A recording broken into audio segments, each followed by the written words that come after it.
Hello everyone, welcome to my channel. तो भाई अब हम बात करते हैं हमारी कम्युनिटी के अंदर नेक्स्ट चैप्टर की, जो कि हमारा 14 चैप्टर है। उस चैप्टर का नाम है environmental health.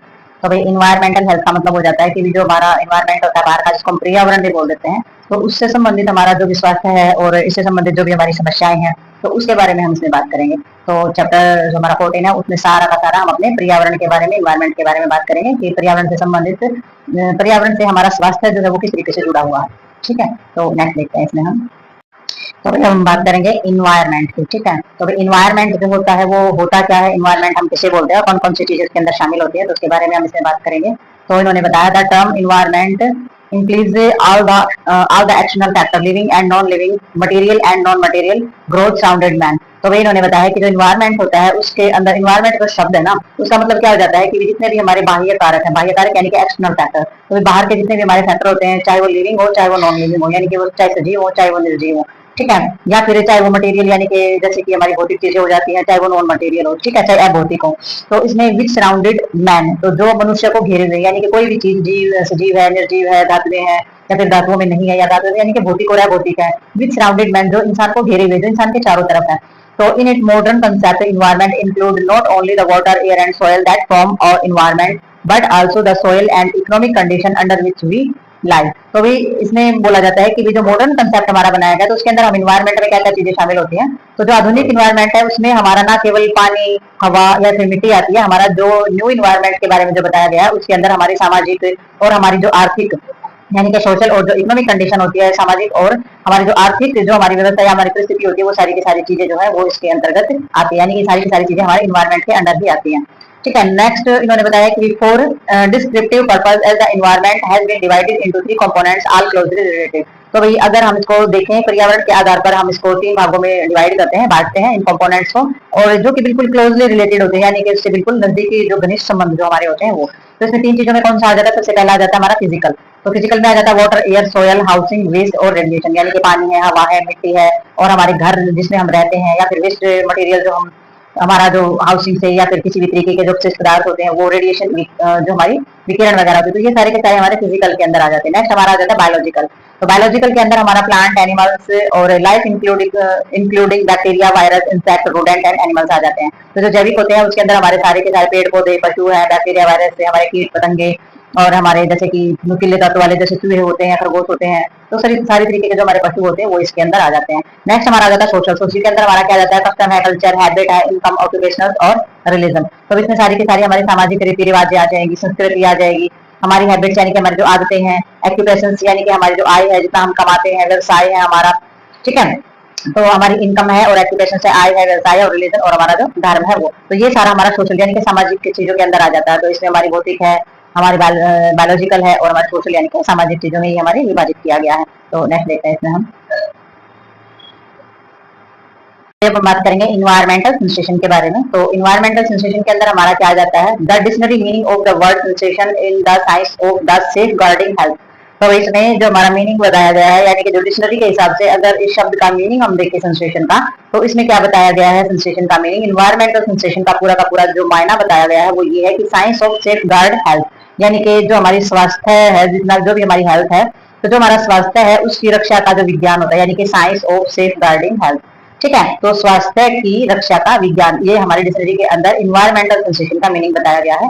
Environmental sensation has been defined by WHO as the control of all those factor is man physical environment with the exercise of may exercise in the deleterious effect of physical development, health and survival. The term environmental sensation is now being replaced by the term environmental health, which the an important components of the community health। तो देख सकते हैं भाई इसका कितना बड़ा meaning है। तो जो कि इन्वायरमेंटल सेंसेशन जो है ये हमारा डिफाइन किसके द्वारा किया गया है, तो हमारा जो विश्व स्वास्थ्य संगठन है यानी कि WHO है, पर्यावरण की व्यवस्था को इस तरीके से हमारी परिभाषित की गई है कि इन्होंने बताया है कि इन्वायरमेंटल विच द एक्सरसाइज, तो जो इंसान जो होता है वो हमारा जो भी इन्वायरमेंट में रहता है, यानी कि जो फिजिकल इन्वायरमेंट है, फिजिकल यानी कि भौतिक जो चीजें हमारी होती है, तो फिजिकल इन्वायरमेंट के अंदर जो इंसान रहता है तो उसमें जितने भी हमारे फैक्टर हैं, ठीक है, जितने भी हमारे फैक्टर है उनको, उनका जो कंट्रोल है, जो उसके शरीर का विकास करने के लिए, उसके स्वास्थ्य के लिए और जीवन में जितने भी हमारी जो चीजें हैं जो ऐसी मतलब कि गलत तरीके से जो हमारे जीवन पर प्रभाव डालते हैं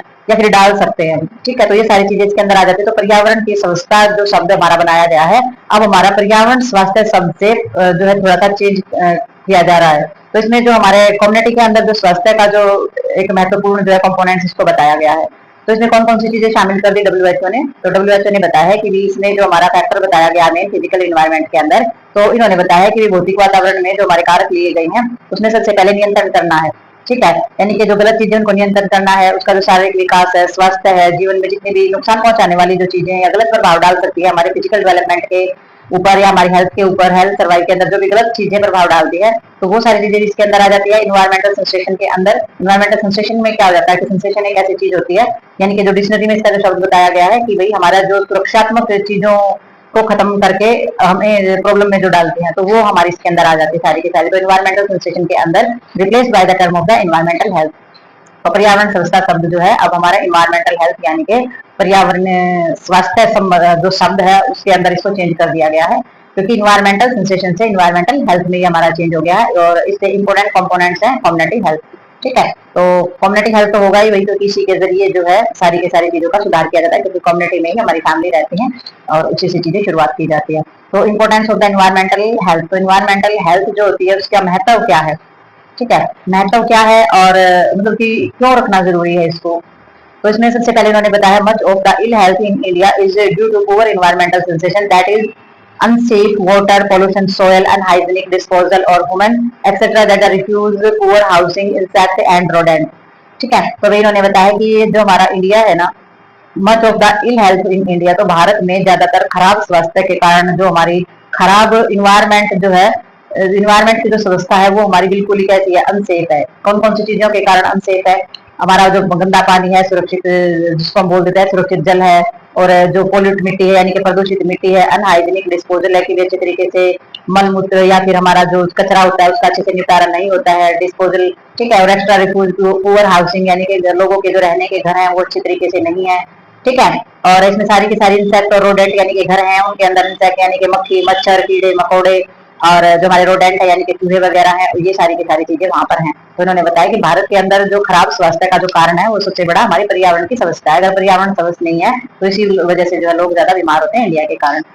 तो इंडिया में यही कारण मेन रहता है कि इन्वायरमेंटल सेंसेशन जो है वो हमारा पुअर है, चाहे वो मिट्टी है, पानी है, एयर है, ठीक है, और घरों में अच्छे तरीके से जो है अच्छी चीजें नहीं है, तो घर जो है वो अच्छे तरीके से स्टेबल नहीं है। और air pollution is also the growing of concern in many cities, तो अभी जो पोल्यूशन होता है यानी कि कई शहर में जो हमारा एयर पोल्यूशन है उसकी बढ़ती हुई जो हमारी चिंता है, ठीक है, वो किस तरीके से है, the high death rate, infant mortality rate, sickness rate. तो भाई अगर पोल्यूशन जो है वो ज्यादा मात्रा में बढ़ रहा है कई शहरों में, तो ये बहुत ही चिंता का विषय है, जिसमें जो है मृत्यु दर जो है वो ज्यादा बढ़ती जा रही है, बच्चों की मृत्यु दर है वो भी ज्यादा बढ़ती जा रही है, और बीमारी की जो दर है वो भी ज्यादा बढ़ती जा रही है। तो ये हमारे इन्वायरमेंटल ऑफ हेल्थ की वजह से हो रहा है, यानी कि हमारा इन्वायरमेंट सेंसेशन जो पुअर होता है तो उसकी वजह से ये हमारी चीजें होती हैं। तो नेक्स्ट देखते हैं इसमें हम, तो नेक्स्ट उन्होंने बताया एंड पुअर स्टैंडर्ड, ठीक है, poor standard of health are in fact of largely due to the defective environment sensation important of environment sensation in therefore of crucial from the prevention of disease and the promotion of health of individual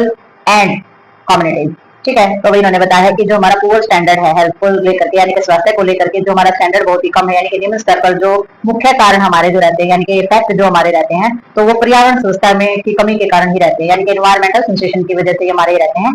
तो इसमें इसलिए हमारा क्या बताया जो हमारा environmental sensation है यानी कि पर्यावरण व्यवस्था जो है उसमें अगर सुधार किया जाए, ठीक है, उसमें अगर सुधार किया जाए तो इन्होंने बताया prevention of disease and promotion of health, तो अगर उसमें सुधार किया जाए और सुधार क्या कैसे करेंगे, बीमारियों की रोकथाम की जाए और लोगों और समुदाय के स्वास्थ्य को बढ़ावा देने के लिए हमारे कुछ जो है महत्वपूर्ण चीजें की जाए, ठीक है, बीमारियों को कंट्रोल करेंगे, लोगों की हेल्थ को प्रमोट करेंगे, ठीक है, और कम्युनिटी के अंदर कुछ अच्छे सुधार किए जाए जो कि बहुत ही ज्यादा जरूरी है, ठीक है। Since more than 70% of the population of India live in rural area that problem is one of rural sensation, तो भी 70% से भी ज्यादा आबादी के लोग जो है वो गांव के क्षेत्र में रहते हैं। तो इसलिए हमारी प्रॉब्लम क्या है कि गांव के अंदर जो व्यवस्था है वो हमारी समस्या बन जाती है। इसलिए समस्या क्या है, ग्रामीण व्यवस्था की समस्या है, क्योंकि 70% लोग है ग्रामीण एरिया में रहते हैं और वहां पर व्यवस्था नहीं रखते हैं, तो वो एक समस्या बन जाती है।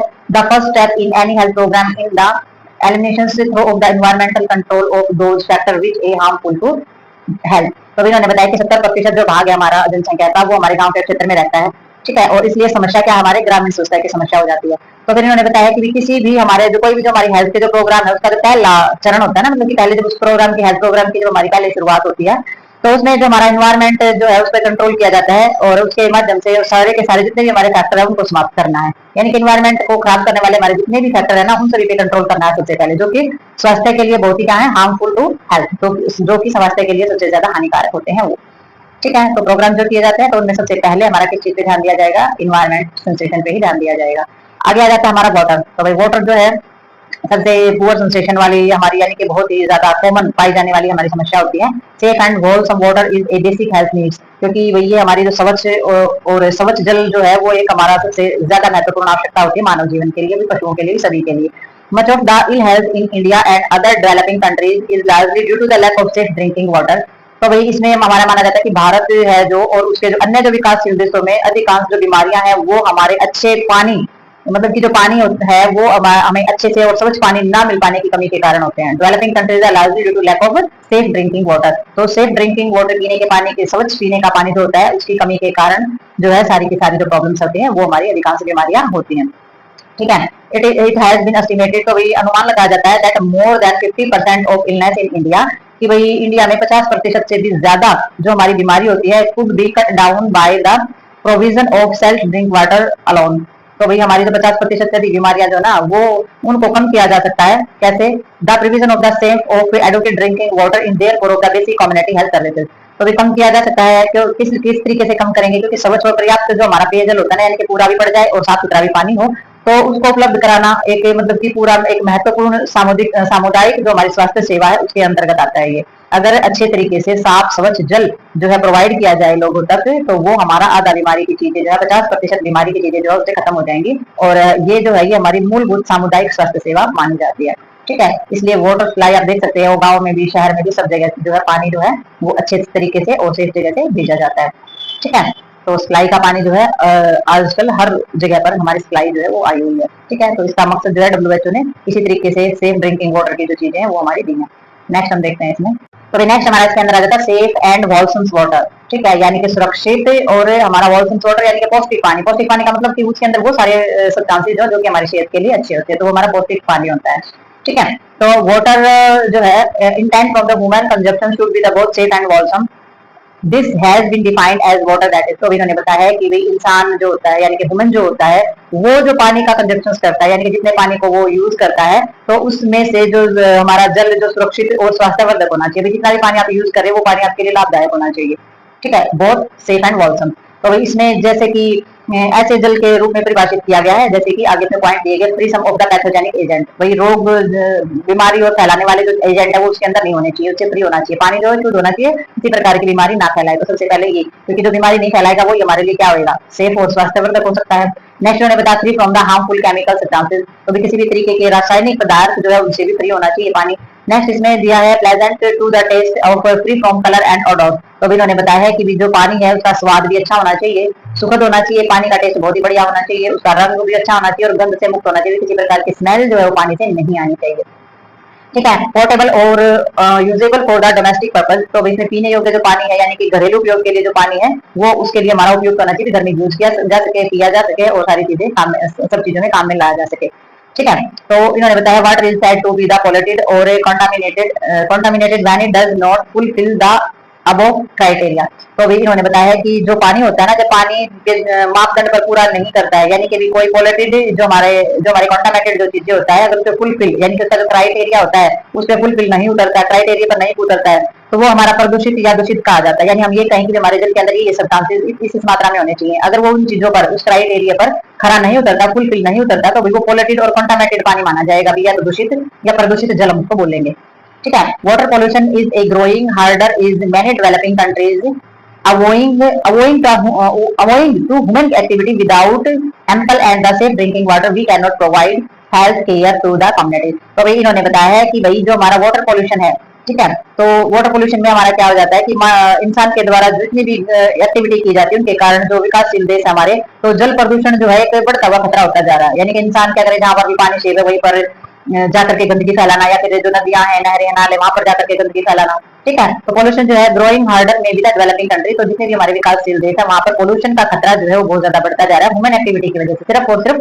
ह्यूमन एक्टिविटी की वजह से, कि लोगों की जो फालतू के जो ड्रामेबाजी चीजें होती है उनकी वजह से चीजें बढ़ती जा रही है। Without ample and the safe drinking water we can not provide health care to the community. तो विदाउट एम्पल, तो इन्होंने बताया कि जो भी हमारा इन्वायरमेंट होता है, इन्वायरमेंट और जो हमारा बिल्कुल अच्छा और स्वच्छ पीने का पानी जो होता है, उसके बिना जो हमारा जो भी कम्युनिटी है, कम्युनिटी की जो स्वास्थ्य सेवाएं हैं वो प्रदान नहीं की जा सकती।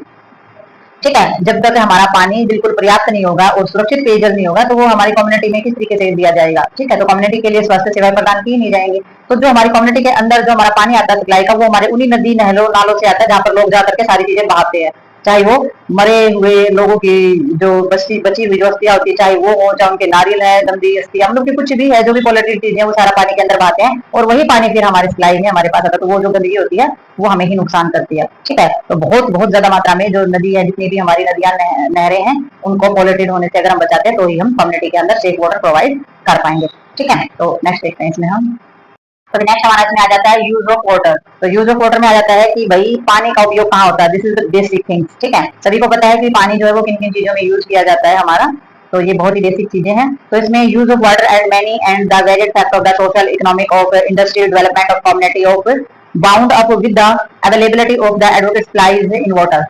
ठीक है, following are some of the use of water. तो इन्होंने बताया कि जो पानी का जो उपयोग होता है, हमारा यूज ऑफ वाटर, पानी का जो उपयोग होता है वो अनेक प्रकार से और अलग अलग जगह पे होता है। और अगर इनफैक्ट यानी कि वास्तव में अगर देखा जाए तो किसी कोई भी हमारी कम्युनिटी है, या सामाजिक है, असामाजिक, आर्थिक या औद्योगिक जो विकास, औद्योगिक यानी कि जो हमारी फैक्ट्री वगैरह जो होती हैं, या फिर हमारे इंडस्ट्रीज जो हमारे एरिया होते हैं, जो फैक्ट्रियां लगाई जाती है किसी भी चीज की, तो उनके पर्याप्त जल आपूर्ति की जो हमारी उसके लिए, मतलब कि उसकी पानी की आपूर्ति करने के लिए इससे सारी की सारी चीजें पानी से ही जुड़ी हुई है। यानी कि जो भी काम कहीं भी जगह पर होता है तो पानी जो है उसकी अवेलेबिलिटी होना बहुत ज्यादा जरूरी है।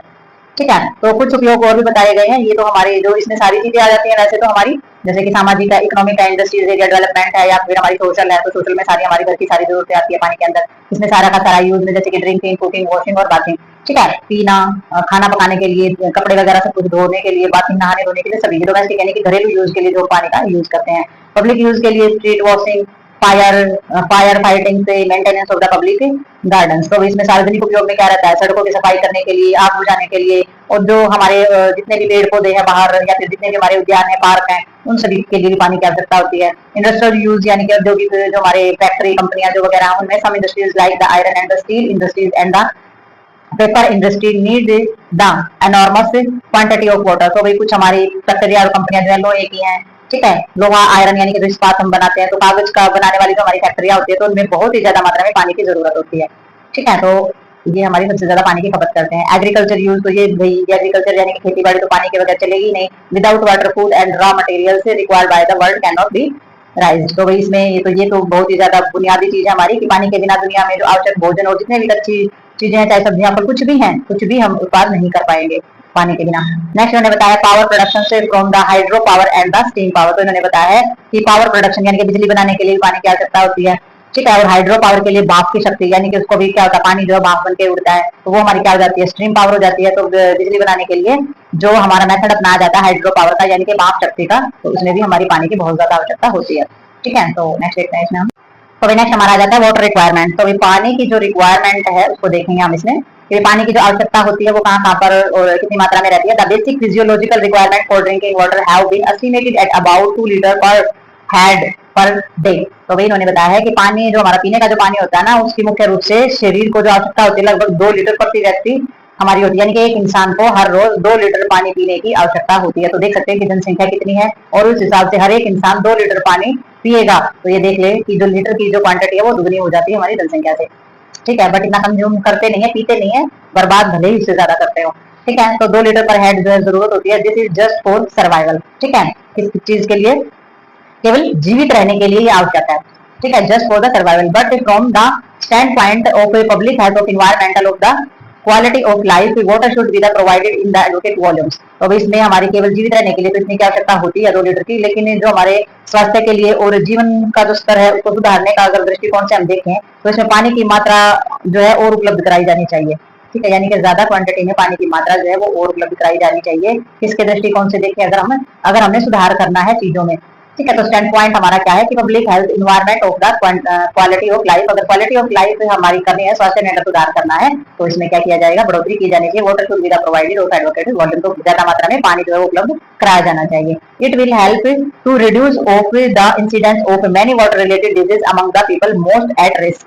तो भाई इन्होंने बताया है it will help to reduce, तो इन्होंने बताया है कि इससे सबसे अधिक जोखिम वाले जो हमारे लोग है ना, उनमें पानी से संबंधित जो है बीमारियों की घटनाओं को कम से कम, ठीक है, मोस्ट ऑफ रिस्क इसके अंदर देखा जाता है कि पानी से संबंधित हमारे जितनी भी जो समस्याएं हैं, वो बीमारियां या फिर वो घटनाएं जो है वो कम करने में मदद मिलेगी अगर हम पानी को ज्यादा प्रोवाइड करेंगे। तो पानी से संबंधित जो समस्याएं हैं, लोग जो है पानी की कमी की वजह से जिनको बीमारियां हो जाती हैं या खतरे रहते हैं, तो वो हमारे कम कर सकते हैं अगर हम पानी की रिक्वायरमेंट को ज्यादा बढ़ा देंगे। तो इसमें जो कंजप्शन ऑफ वाटर है, who ever depend upon climate condition, standard of living and habit of the people.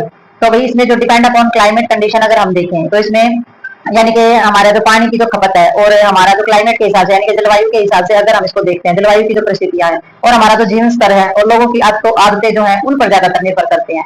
ठीक है। अब क्या देखा जाएगा, डिपेंड किस किस चीजों पे होगा, क्लाइमेट जलवायु पर हो गया है कि जलवायु का मतलब क्या हो जाता है कि पानी को ये देखेंगे पानी की खपत कितनी है। एक ये क्लाइमेट जलवायु, जलवायु कैसी, वहां पर ज्यादा बरसात होती है, ज्यादा पानी की सोर्सेज है, ठीक है, उस पर भी निर्भर करता है। लोगों के आदतों पर देखेंगे कि लोग जो है वो इतने अवेयर हैं कि जो पानी को बचाते हैं, पानी को सेव करते हैं और पानी को अच्छे तरीके से यूज करते हैं। तो इन आदतों पर भी ये चीजें निर्भर करती हैं। ए डेली सप्लाई ऑफ 150 से लेकर 200 litre per capita of the considered as the advocates supply to meet the need for all domestic purpose. तो भी सभी घरों में जो हमारी जरूरत होती है पानी की पूरा करने के लिए कामों को, तो उसमें एक इंसान को 150 से लेकर 200 लीटर जो है वो हमारी मानी जाती है कि एक दिन की आपूर्ति जो है इंसान की उसमें पर्याप्त मानी जाती है 150 से 200 लीटर पानी की, यानी कि उसकी सारी दैनिक रूटीन आ जाती है, उसकी खाना पीना नहाना धोना वो सारी की सारी। तो 150 से 200 लीटर पानी की खपत जो है वो पर हेड हमारी मानी जाती है डोमेस्टिक, यानी कि घरेलू चीजों के अंदर अगर हम इसको देखें तो ये जो हमारी दैनिक आपूर्ति है ये हमारी पर्याप्त मानी जाती है, लोग उससे भी ज्यादा वेस्ट करते हैं।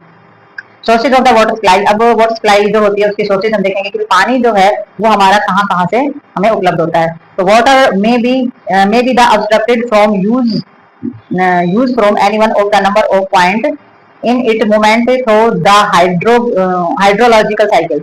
ठीक है, ये तो हमारा होता है। इसके अंदर की जो हमारा क्या है, इसके अंदर जो वाटर का जो ऑब्स्ट्रक्टेड है तो वो हमारा किस तरीके से, जैसे जल चक्कर हमारा बताया जाता है, तो छोटी क्लासों में भी हमारा एनवायरमेंट पढ़ा होगा तभी बताया होगा कि जल चक्कर जो है होता क्या है। तो उसके दौरान अगर हम पानी का जो देखें, यानी कि हम पानी का अगर हम प्रवाह देखते हैं तो उसके दौरान हमारे बहुत सारी चीजें जो है वो जल का बहुत सारी चीजों में जल का उपयोग जो है वो किया जा सकता है। वाटर में भी the obstructed use from the any one of the number of point. ठीक है, कई बिंदुओं से अगर हम इसको देखते हैं तो movement through the hydrological cycle, तो हमारा जो जल चक्कर होता है उसके नजरिए से अगर हम देखते हैं तो बहुत सारी जो चीजें होती हैं वो हमारी की जा सकती है, जैसे कि द सेफ या lead of the sources must be the sufficient of serve population expected at the end. तो भाई इसमें हमारा देखा जाए जो कि हमारा जल चक्कर है तो उसमें हमें अगर आखिर में देखें जो हमारी जनसंख्या की जो जरूरत है उनको पूरा करने के लिए पर्याप्त होनी चाहिए। तो हाइड्रोलॉजिकल साइकिल जो उसके अंदर हमें ये देखना है कि हमारे पास जल की मात्रा कितनी है और हमने आपूर्ति कितनी करनी है। ठीक है, तो ये हमारे बहुत सारे पहलू और बहुत सारे बिंदुओं से हमारे जल का उपयोग किया जा सकता है, तो उनको अलग अलग तरीके से उपयोग किया जा सकता है। और जो हमारे जो जहां से भी हमें जल जो है सुरक्षित और साफ सुथरा हमें जल मिलता है, जो उसके ऊपर जब वो हमारा जो जल चक्कर है यानी कि हाइड्रोसाइकिल जो हमारा बताया गया है वो हमारी जनसंख्या की जरूरतों को पूरा करने के लिए प्राप्त होना चाहिए, चाहे हम कुएं लगाए, ट्यूबवेल लगाए, कुछ भी लगाए, यानी कि हमारी जो जनसंख्या उनकी जो जरूरतें हैं आवश्यकता है वो उनसे पूरी हो जानी चाहिए। इतना पानी की जो है आपूर्ति जो है वो की जानी चाहिए। ठीक है, तो नेक्स्ट देखते हैं इसमें। तो इसमें हम देखेंगे the design period which may be the 10 to 50 year in future। तो भाई इन्होंने बताया कि डिजाइन पीरियड यानी कि डिजाइन अवधि जो हमारी है वो किस तरीके से की गई है कि जो हमारे फ्यूचर के अंदर 10 से 50 वर्ष तक हो सकती है, यानी कि एक डिजाइन करेंगे हम अपने फ्यूचर के लिए कोई चीज, कोई भी जो हमारा जैसे कि हाइड्रोसाइकिल है वो हम डिजाइन करेंगे जो कि 10 से 50 साल तक हमारा जो है काम कर सकता है। ठीक है, safe yield of the generally defined as the yield that advocated from the 95% of the year. तो इन्होंने बताया कि जो हमारा सुरक्षित जल का उत्पाद वो सामान्यतः मतलब कि जो भी हमारा जो जल का जो उत्पादक है यानी कि पानी हमें जहां से भी प्राप्त होता है तो वो जो चीजें होती हैं उत्पाद के रूप में हमारी परिभाषित की जाती है। तो इन्होंने उत्पाद का क्या बताया, generally yield defined the yield that advocate of the 95% of the year. ठीक है, तो ये जो हमारा जैसे कि जो कि हमारा जो साल दिए गए हैं उसमें मतलब कि एक साल के अंदर 95% जो है समय के लिए हमारा पर्याप्त हो सकता है। यानी कोई भी चीज हम लागू करते हैं हमारे जल की आपूर्ति के लिए, सुरक्षित जल उत्पाद जो होता है अगर वो लगाते हैं तो वो एक उत्पाद यानी कि हमारे पानी प्रोवाइड करवाने की जो चीज होती है तो उसके रूप में परिभाषित कर सकते हैं। और 95% जो है एक साल में वो हमें प्रोवाइड कर भी देता है, जो हमारे लिए पर्याप्त होता है। और सिलेक्शन इसमें किया जाता है सोर्सेज रिक्वायरमेंट प्रोफेशनल्स एडवाइस। ठीक है, तो जल के जितने भी हमारे स्रोत हैं वो हमारे जो स्पेशल जो हमारे प्रोफेशनल होते हैं उनसे सलाह लेकर के किया जाता है। ऐसा नहीं है कि कहीं भी पानी डाले, जमीन वगैरह की सारी चेकिंग की जाती है, वहां देखा जाता है कि जमीन के कितने हिस्से में कितने परसेंट तक किस तरीके का जल है। तो इस तरीके से एडवाइस ली जाती है प्रोफेशनल से, और तब जो सोर्सेज होते हैं उनका सिलेक्शन किया जाता है। General water sources must conform to that two criteria. तो भाई जो हमारे सामान्य तौर पर जो हमारे जल के जो स्रोत होते हैं, यानी कि जैसे स्रोत में कोई भी आ जाता है, कुआं, ट्यूबवेल या किसी भी तरीके से हमारे जल की आपूर्ति होती है, तो उनके जो मापदंड को पूरा करने के लिए हमारी दो चीजें हमारी मानी जाती है। तो दो चीजों में कौन सी चीज शामिल है? एक आ जाती है हमारी the quantity must of the sufficient to meet present and future requirement. तो भैया एक तो पानी की जो मात्रा है वो इतनी ज्यादा होनी चाहिए कि भी हमारी भविष्य के लिए और जो हम अब के लिए और आगे भी कई सालों तक हमारी पानी को की पूर्ति करती रहे, जितनी भी रिक्वायरमेंट पानी की होती है वो पूरा करता रहे। दूसरी किस हिसाब से देखेंगे, the quality of water must be the acceptable. ठीक है, और एक पानी के अंदर जितनी भी क्वालिटी है वो सारी की सारी होनी चाहिए जो कि स्वीकार्य हो। ऐसा पानी नहीं होना चाहिए कि पानी खारा है, नमकीन है, ठीक है, तो इस तरीके का पानी नहीं होना चाहिए। दो चीज हमेशा होनी चाहिए कि एक तो ऐसी जगह अगर कुआं भी खोद रहे हैं, ट्यूबवेल भी लगा रहे हैं, तो ऐसी जगह पर लगाया जाए जहां से पानी जो है वो लंबे समय तक आता रहे। ऐसा ना हो कि थोड़ी सी परसेंटेज भी आपने लगाया, एक साल पानी आया उसके बाद बंद हो जाता है। तो इस तरीके से नहीं किया जाता है। एडवाइजर की सलाह लेकर के ट्यूबवेल, कुआं या कोई भी सोर्सेज जो लगाया जाता है वो ऐसी जगह लगाया जाए कि लंबे समय तक पानी प्राप्त हो सके, सारी जरूरतें पूरी कर सके वर्तमान की और फ्यूचर की, और पानी की क्वालिटी अच्छी हो, पानी मीठा हो, उपयोग करने लायक हो, खारा और नमकीन इस तरीके का नहीं होना चाहिए, या फिर उसके अंदर ज्यादा क्लोराइड मात्रा जो है वो नहीं होनी चाहिए। तो इसके अंदर 3 मेन सोर्सेज ऑफ वाटर बताए हैं भाई हमारे। तो पानी के जो है 3 सोर्सेज है हमारे। तो 3 सोर्सेज के अंदर जो सबसे पहला हमारा जो नॉर्मल जो चीज आ जाती है वो आ जाती है रेन। ठीक है, तो वो हमारी बारिश आ जाती है, ये हमारी नेचुरल चीज हो जाती है। दूसरा हमारा आ जाता है सरफेस वाटर। तो सरफेस पर पाई जाने वाला जो हमारा पानी, सरफेस पर कौन कौन सी चीज है? आर्टिफिशियल लेक है कि हमारी झीलें वगैरह बनाई गई है, रिवर है, स्ट्रीम्स हैं यानी कि जो हमारी धाराएं हैं, जो हमारी झरने वगैरह जिनको बोल देते हैं, नदियां हैं, झरने हैं, तालाब हैं, और हमारे टैंक वगैरह जो बनाए गए। तो ये हमारा सरफेस पर पाए जाने वाला जल है जो कि हमारी सारा का सारा धरती के सतह पर बहने वाला होता है, सरफेस पर बहने वाला वाटर होता है। एक हो जाता है हमारा ग्राउंडेड वाटर। तो ग्राउंडेड वाटर क्या होता है? जो हमारे जमीन के नीचे से जो निकाला जाता है, जैसे कि शैलो वेल्स हो जाते हैं हमारे, ठीक है, डीप वेल हो जाते हैं या फिर स्प्रिंग हो जाते हैं। ठीक है, तो स्प्रिंग है यानी कि कुएं वगैरह जो है हमारे बहुत ज्यादा गहरे वाले कुएं हैं या उथले हुए कुएं हैं। तो इस तरीके के जो कुएं होते हैं वो ग्राउंडेड वाटर यानी कि जमीन के नीचे से आने वाला पानी जो है वो ग्राउंडेड वाटर होता है। सरफेस पर नदी, नहरें, तालाब है जो हमें ऊपर से दिखाई देता है वो हमारा सरफेस वाटर होता है। और एक होता है सोर्सेज रेन। तो आगे देखते हैं और भी हो सकती है चीजें। तो अभी हम पहले बात करेंगे रेन यानी कि बारिश के बारे में। तो रेन जो होती है prime sources of all water. तो भैया तो प्राइम सोर्सेज हमारा यानी कि सबसे मूल स्रोत जो है पानी का वो हमारी बारिश ही होती है, रेन ही होती है। ठीक है, it is the poorest water in nature, जिसमें कि हमारे physically it is the clear, bright and sprinkling. ठीक है, तो ये जो प्राकृतिक का जो है सबसे शुद्ध जल होता है, और ये हमारा अगर देखा जाए फिजिकली यानी कि भौतिक रूप से अगर ये देखा जाए तो ये स्वच्छ भी होता है, चमकीला भी होता है, चमकदार भी होता है।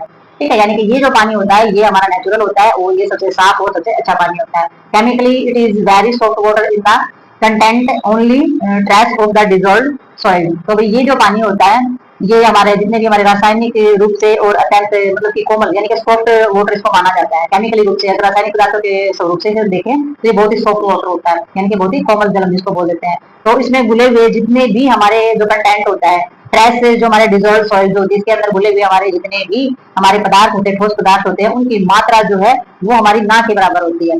ठीक है, और इसमें बैक्टीरियोलॉजिकल अगर हम इसमें देखें, जीवाणु विज्ञान की दृष्टि से अगर हम देखें bacteriologically it is the free for harmful pathogenic bacteria. तो भाई ये बिल्कुल ही फ्री होता है, इसमें किसी प्रकार के हानिकारक बीमारी पैदा करने वाले जीवाणु जो होते हैं वो नहीं होते हैं। पैथोलॉजिकल बैक्टीरिया फ्री होता है ये, और हार्मफुल भी नहीं होता है बारिश का पानी।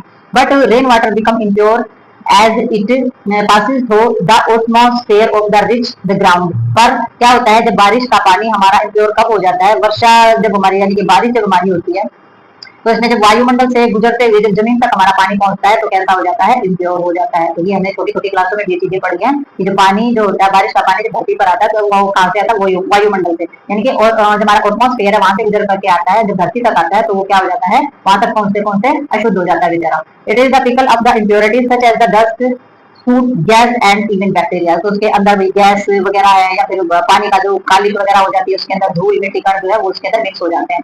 ठीक है, to be used as a source of drinking water, therefore rain water need to be careful collected and the storage in India we do not depend upon the rain water as a source of the drinking water। तो भाई इन्होंने बताया है कि इसमें क्या रहता है, इसको यूज करने के लिए, यानी कि इसलिए जो पीने का पानी का जो हमारा जो स्रोत होता है उसके रूप में उपयोग करने के लिए इसको जो बारिश का जो जल होता है वो सावधानी पूर्वक जो इकट्ठा करना चाहिए, उसको स्टोर करना जो है वो आवश्यक हो जाता है, क्योंकि पानी तो बहुत ही प्योर है लेकिन उसके अंदर इम्प्योरिटीज हैं। ठीक है, तो अगर आप उसको बहुत ही सावधानी पूर्वक आपको स्टोर करना है और उसका जितनी भी आवश्यकता हो आप उस पानी को स्टोर करके रख सकते हैं। और भारत में जो पीने का जो पानी के जो स्रोत है वो वर्षा पर निर्भर नहीं है। ऐसा नहीं है कि बारिश आएगी तो उस पानी को सेव करेंगे, साफ करेंगे तभी उसको पिएंगे, नहीं। इंडिया के अंदर जो है पानी जो है हमारा जो सेफ वाटर है, जो ग्राउंडेड वाटर है, उससे पानी पीने के पानी की आपूर्ति होती है। ऐसा नहीं है कि बारिश के पानी से ही पीने के पानी की आपूर्ति होती है, तो ऐसा इंडिया के अंदर नहीं है। तो पीने के पानी की आपूर्ति जो है वो हो जाती है। और ये जो पानी होता है इसको वैसे लोग जो है जैसे कि गाँव में ग्रामीण एरिया में रहने वाले लोग या कहीं भी जिनको जरूरत है तो बारिश के पानी को सेव करके कपड़े वॉश करना या किन्हीं और चीजों में यूज में लाया जा सकता है या पानी को सेव किया जा सकता है। बट पीने के पानी के लिए आवश्यकता नहीं होती है बारिश के पानी की। But there are few place in the world like of the Gibraltar where the rain water of collected storage and use the drinking water। तो भाई कुछ हमारे ऐसी भी जगह है जैसे कि हमारा इसमें आ जाता है, जैसे कि जिब्राल्टर है। जिब्राल्टर के अंदर क्या हो जाता है, वहां पर वर्षा होती है, बारिश होगी, रेन वाटर होगा, उसको क्या करेंगे, इसको कलेक्ट किया जाएगा और उसको पानी के रूप में, मतलब कि पीने के पानी के रूप में उसी को उपयोग किया जाता है, क्योंकि वहां पर पानी की शॉर्टेज है। ठीक है, तो इंडिया के अंदर ऐसा नहीं है। जो एक एरिया का जो स्पेसिफिक नाम इन्होंने दिया है जिब्राल्टर, तो वहां पर इस तरीके से किया जाता है, बारिश होती है तो उसी पानी को स्टोर करके रखते हैं और उसी पानी को पीने में उपयोग में लाते हैं। ठीक है, तो नेक्स्ट देखते हैं। तो नेक्स्ट हमारा आ जाता है सरफेस वाटर। तो सरफेस वाटर का हमारा कौन सा होता है, जो हमारा पृथ्वी पर बहने वाला जो पानी होता है, when rain water reach the surface it is called of the surface water. Many India town and cities depend upon surface water sources. These are artificial lake, river and tank. तो सरफेस वाटर यानी कि हमारे जो सतह पर पाया जाने वाला जो पानी होता है, जब हमारा जो बारिश का जो पानी होता है वो सतह पर पहुंचता है। ठीक है, जब बारिश होती है तो पानी जो है वो इकट्ठा हो जाता है, तो वो कहाँ पहुंचता है, वो जमीन पर इकट्ठा हो जाता है, चाहे वो किसी भी रूप में इकट्ठा होता है, लेक के अंदर, नदियों के अंदर मिक्स हो जाता है। ठीक है, तो बारिश के बाद वो पानी जो है वो सरफेस पर इकट्ठा हो जाता है, तो उसको सरफेस वाटर हम बोल देते हैं। तो कुछ इंडिया के हमारे जो कस्बे हैं, शहर हैं, तो वो हमारे इसी स्रोत पर निर्भर होते हैं। पानी का जो ये स्रोत होता है, क्योंकि नदियों से और ये जो शहरों के अंदर या पानी जो भेजा जाता है हमारा, तो वो सारा का सारा कहाँ से भेजा जाता है, नदियों से, तालाबों से, और इस तरीके से सप्लाई जो भेजी जाती है तो वो इसी के ऊपर डिपेंड रहते हैं, सरफेस वाटर के ऊपर भी डिपेंड वो रहते हैं। और ये जो सरफेस वाटर है इसके सोर्सेज हमारे कौन कौन से हैं, जैसे कि झीलें हैं, नदियां और तालाब जो है या फिर टैंक वगैरह जो बनाए जाते हैं, तो इन्हीं पर बहुत सारे हमारे जो लोग होते हैं कस्बे और शहरों के, वो इसी के ऊपर निर्भर करते हैं। क्योंकि यहाँ पर नलकूप नहीं है, शहरों में कुएं नहीं होते हैं, ट्यूबवेल नहीं लगाए जाते हैं, तो अब जो चीजें लगाई गई हैं, समरसेबल वगैरह, अब वो चीजें हो गई हैं, तो कहीं कहीं पर पानी जो है सही नहीं आता। बाकी ये डिपेंड जो है वो हमारे सप्लाई के पानी पर भी होते हैं ज्यादातर। तो आर्टिफिशियल लेक जो होती है, ठीक है, तो जो हमारी लेक जो है सही बनाई गई है, this lake usually the constructed, यानी कि आमतौर पर जो हमारी बनाई गई लेक होती है, यानी कि गवर्नमेंट के द्वारा बनाई गई है पानी को इकट्ठा करने के लिए। ठीक है, तो ये हमारी कैसी लेक नहीं, नेचुरल लेक नहीं होती, आर्टिफिशियल बोली जाती है, जो पत्थर से बनाई जाती है और पक्की बनाई जाती है, उनके अंदर जो पानी रहता है वो साफ इकट्ठा हो जाता है। ठीक है, तो नेक्स्ट देखते हैं इसमें हम। तो नेक्स्ट हमारा आ जाता है अपलैंड एरिया। तो अपलैंड एरिया हम किसको बोलेंगे, अपलैंड एरिया होता है जो उसके पहाड़ों का जो एरिया होता है, for the storage of rain water there are also called of the impounded reservoir. ठीक है, the area draining into the reservoir is called of the catchment area and the particular care of take of keep of the catchment area free from sources of the population such of the gardening of cattle and humans। ठीक है, और ये हमारा किस पे हो जाता है, हैबिटेशंस पर। ठीक है, तो इन्होंने बताया कि भाई हमारे पहाड़ों की जगह पर रहने वाले जो लोग होते हैं, तो पहाड़ी क्षेत्र में जो हमारा जो बारिश होती है तो उसके जल को क्या करते हैं, उसको स्टोर करते हैं। ठीक है, तो वो हमारे क्या बनाए जाते हैं, जैसे कि तालाब और पॉन्ड्स वगैरह जो है वो बनाए जाते हैं। तो उसमें हमारा क्या हो जाता है, उसमें पानी जो है उसको हमारा इकट्ठा कर लेते हैं जलाशय के अंदर, और जलाशय में बहने वाला जो हमारा पानी होता है, यानी कि जो हमारा पाउंड्स वगैरह जो होते हैं उनके अंदर जो हमारा पानी होता है, तो बहने वाले जो हमारे जल क्षेत्र हैं उनको हम जल क्या बोल देते हैं, उनको पर्टिकुलर जो हमारी चीजें होती है, जैसे कि कैचमेंट एरिया जो हम उसको बोल देते हैं, यानी कि जल ग्रहण करने का क्षेत्र बोल देते हैं। यानी कि वहां पर जो बनाई जाती है ना, एक जगह बना दी जाती है जहां पर जाकर के पानी स्टोर हो जाता है, तो उसको हम जलाशय बोल देते हैं, तालाब भी बोल देते हैं कहीं कहीं। तो जल ग्रहण करने के बाद जो हमारे जो पशु वगैरह होते हैं, जैसे पशु वगैरह हमारे वहां पर चलते हैं, या मानव इंसानों की जो बस्तियां होती हैं, ठीक है, और प्रदूषण के जितने भी हमारे जो स्रोत होते हैं उनको मुक्त रखने का पर विशेष ध्यान दिया जाता है, वहां पर पशु भी पानी पी सके, इंसानों की भी जरूरत पूरी हो सके, तो इन चीजों पर बहुत ज्यादा ध्यान दिया जाता है हमारा। ठीक है, तो ह्यूमन हैबिटेशन इन चीजों पर बहुत ज्यादा हमारा प्रभाव पड़ता है, और ये हमारे जितने भी हमारे जलाशय होते हैं, यानी कि वाटर लेक हमारे होते हैं यूजुअली, तो वो आमतौर पर बहुत ही इनके अंदर पानी की क्वालिटी जो है वो बहुत अच्छी होती है। क्यों, क्योंकि बारिश का पानी ही इकट्ठा किया जाता है, तो बारिश का पानी जो होता है जब लंबे समय तक उसको स्टोर करके रखते हैं, तो जब वो थोड़ा स्टोर होएगा 2 या 3 दिन के अंदर, तो उसकी जो इम्प्योरिटी होती है वो सारी की सारी नीचे बैठ जाती है, तो उसकी क्वालिटी वैसे ही अच्छी होती है। But nevertheless less is the require of the purification. ठीक है। तो इसके अंदर जो है गुणवत्ता जो होती है वो हमारी बहुत अच्छी होती है, लेकिन फिर भी इसे शुद्ध करना आवश्यक होता है, क्योंकि बारिश का जो पानी है लंबे समय तक उसके अंदर क्या हो जाते हैं, कीड़े होने स्टार्ट हो जाते हैं। तो इसका प्यूरिफिकेशन करना बहुत ज्यादा जरूरी होता है। अगर आपको लंबे समय तक टिका के रखेंगे और जो इंसानों के लिए और पशुओं के लिए अगर आपने यूज करना है तो उसका प्यूरिफिकेशन करना जरूरी हो जाता है। अब आ जाती है हमारी नदियां। अब हम बात करेंगे रिवर्स की। तो नदी जो होती है, rivers are the important sources of water supply. The chief drawback of river water is that the always polluted and the water is never safe for drinking unless of the purified. तो भी नदियां जो है वो क्या करती है, हमारी जल की जो आपूर्ति होती है उसका एक महत्वपूर्ण स्रोत होती है, क्योंकि नदियों से ही बहुत ज्यादा जो है जल प्रभावित होता है और वो बहुत ही मेन सोर्सेज हमारा होती है वाटर सप्लाई करने का। Chief drawback in the river is that the always polluted and the water is the never safe for drinking unless of the purified. तो भाई हमारे जो नदी होती है उनके अंदर पाए जाने वाला जो पानी होता है ना, वो उसमें मुख्य प्रॉब्लम क्या आती है, मुख्य हमारी समस्या ये आती है कि ये हमेशा प्रदूषित रहता है। ठीक है, प्रदूषित क्योंकि खुला चल रहा है तो लोग उसमें पशुओं को नहलाना, कपड़े धोना, इस तरीके की चीजें हम इसमें करते रहते हैं, तो वो क्या रहता है, वो हमेशा पॉल्यूटेड रहता है। ठीक है, तो उसमें क्या जाता है, उसका क्या करना जरूरी, उसका प्यूरिफिकेशन करना जरूरी हो जाता है। शुद्धिकरण के बिना कभी भी पीने योग्य नहीं होता है। तो नदियों का जो जल होता है वो पॉल्यूटेड रहता है। पॉल्यूटेड उसे जानबूझकर लोग करते हैं क्योंकि वो खुला रहता है, तो उसमें जो है उसको पीने में यूज में लाने के लिए क्या होगा, उसका प्यूरिफिकेशन करना बहुत ज्यादा जरूरी होता है। तो sources of the pollution of river water are many surface washing, sprays, industries and the trade wastage of the drains from the agriculture areas। ठीक है, तो भाई इसके अंदर जो हमारी चीजें आ जाती हैं, जैसे कि हमारा पानी है, तो पानी के अंदर जो है प्रदूषण के मतलब कई चीजें हो जाती हैं। उसका जो पानी की जो निचली जो परत होती है ना, उससे पानी किस तरीके से उससे निकाला जाता है, पानी की निकासी किस तरीके की है, उसके अंदर अपशिष्ट पदार्थ यानी कि गंदगी कितनी गिरी हुई है, अगर इंडस्ट्रियल एरिया के आसपास है यानी कि फैक्ट्रियों का गंद भी वहां पर निकलता है, या फिर हमारा इंडस्ट्री के साथ साथ व्यापारिक जो चीजें हैं, वेस्ट है वो भी ड्रेन हो रहा है, साथ साथ वो भी निकल रहा है। ठीक है, और अगर जो हमारे जितने भी खेती बाड़ी की जो चीजें हैं, निकलने वाला जो जल होता है वो हमारा क्या होता है, उसमें सारे का सारा पानी की जो निकासी है वो हमारी शामिल होती है, क्योंकि इसमें जो drain from the agriculture area, तो वो कहाँ जाता है फिर हमारा जो अपशिष्ट पदार्थ है, मतलब की जितनी भी हमारी सतह होती है, यानी कि जिनमें स्थायी जल निकासी, अपशिष्ट जल, औद्योगिक जितने भी हमारी इंडस्ट्री चीजें होती है, अपशिष्ट होते हैं, और कुछ जो हमारे खेती बाड़ी की जो जगह होती है उनसे निकलने वाला जो पानी होता है वो निकासी में हमारा शामिल है। तो इसके अंदर हमारा आ जाता है कि भाई इसमें habit of people such of the bathing, washing and the defection alone river bank and the pollution of river water. तो भाई इसके अंदर जो हमारी चीजें आ जाती है, जैसे कि इसके अलावा नदी के किनारों पर लोग जो है नहाते हैं, कपड़े धोते हैं, शौच आदि करना।